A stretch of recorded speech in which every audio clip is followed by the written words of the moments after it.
خداوند کریم همین نظام را قائم و دائم بسازه و جاری و ساری بگرداند. عزیزان من، همین 3 سال که پوره شد شما مطبوعات را تعقیب میکنید. ملل متحد به نام اروپایا یا یک اداره به نام یونامه، آنها یک راپور را ترتیب و منظم کرده بودند. باز تقریبا تخمینا به شما معلوم نیست 32 اوراق بود غالبا، از اول الى آخره، من اولی الى آخره.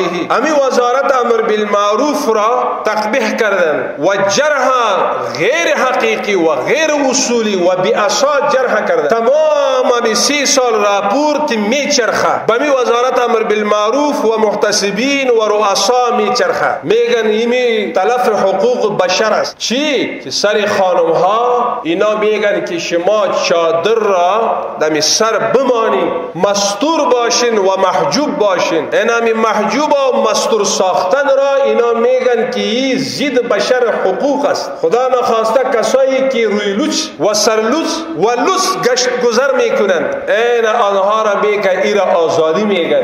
نظام ما خو عبارت از آزادی نیست. نظام اسلامی خو عبارت است از عزت، عفت، فتمنی، وقار. اروپایی امریکایی میگن این سری محدودیت، ستر محدودیت میگن و حجاب محدودیت میگن. انشاءالله تعالی موضوع حجاب امی یک سرخ حد، سرخ خط را کش کنید. ما هیچ امر کسی تعامل کردن نمیتونیم درباره حجاب.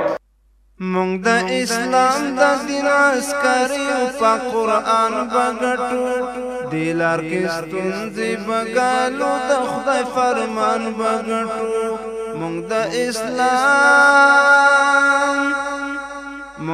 اسلام د دین عسکری په قرآن بغټو دلار کې ستونزې بغالو د خدای فرمان بغټو. مونږ د اسلام د قریش